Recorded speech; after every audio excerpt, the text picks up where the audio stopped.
Uma ideia, eu peguei um livro, tem um autor chamado Clifford Brooks. Clifford Brooks. Ele tem um livro excelente, que em inglês, né? Esse livro já está ultrapassado, mas naquela época ele é excelente. E ele era bom não só pelo fato de ser bom, ele tinha muita ilustração. Então, ele orientava, ele ensinava todo o processo de surfaçagem, né? Eu cheguei para um professor e falei, olha, eu encontrei esse livro aqui, vamos trabalhar ele com os alunos? O cara olhou para mim e falou, você vai entregar o ouro para o bandido? Ô, louco. Falou desse jeito. Falei, ué, nós somos professor aqui, desculpa. Imagina. Nós somos professor aqui, nós estamos para ensinar. Pegar o livro do cara e entregar o ouro para o bandido?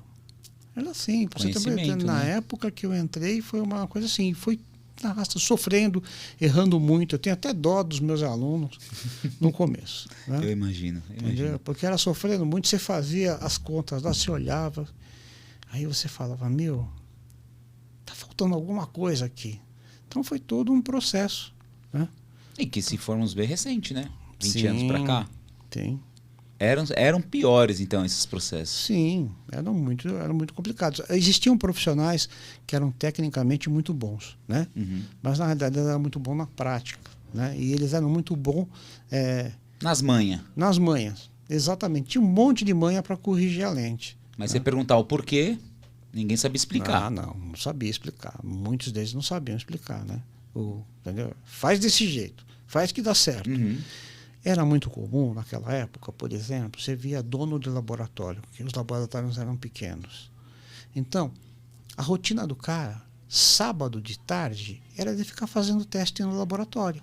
Porque às vezes vinha um novo tipo de lente, como é que ele ia se adaptar, né, àquela lente? Ele nem ficava fazendo teste no laboratório. Era muito comum, por exemplo, você pegar o pessoal que tinha aqueles laboratórios menores, ficava fazendo teste com novos produtos. Quando saiu a 1.67, foi muito disso.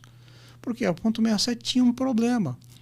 1.67 é o valor para propaganda da lente. Né? Então, o índice de refração, quando você fala que ele é 1.67, esse valor é o valor de propaganda. Na realidade, aquela lente de 1.67, ela tem um índice de refração de 1.662, por exemplo. Tá. Só isso já dá uma diferença nos cálculos. Aí você fica feito um doido. Você vai fazer uma lente lá e está sempre dando 0,25 de diferença. E você não tinha esse tipo de informação.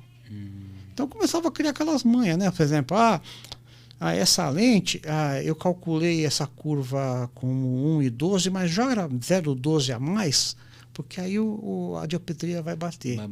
Entendeu? Por exemplo, faço as contas, por exemplo, pego uma lente de mais 4, faço as contas, depois daquelas contas que eu fiz, só uma 0,12 aqui, que aí vai dar certo. Era prática, né? Era Entendi. Prática. E numa época em que não tinha lensômetro digital, né? Sim. Tá? Aí não tinha... a medição era com esferômetro, né? Ainda quando um cara tinha muita precisão. Quando não sei se você chegou a conhecer um calibrador. Não. Né? Uma coisa interessante uma hora para ver. Uma calibradora era uma coisa muito usada no cristal. Né? Ele era um gabarito que você colocava em cima da lente. E se casasse os dois, legal. A curva está certa. Se não casou, então a curva está errada. Então você tinha o gabarito de 6,25, de 6. Era um processo, né? Então era uma coisa muito curiosa. Também era uma sujeira o laboratório, porque a gente trabalhava com esmeril, né? O laboratório, tanto que a gente brincava muito.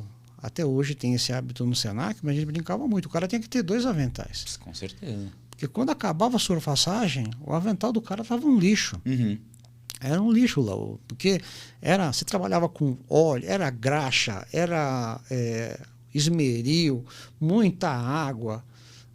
Acho que você não chegou a ver isso, não, né? Não. Uma hora eu vou deixar para você alguns links. Se você for na internet e você vê, por exemplo, você vai ver muito ainda pessoal lá da Tailândia mostrando um processo bem rústico de surfaçagem. Você olha para aquilo e fala, meu Deus, que absurdo, né? Mas dá de fazer isso no Brasil. Né?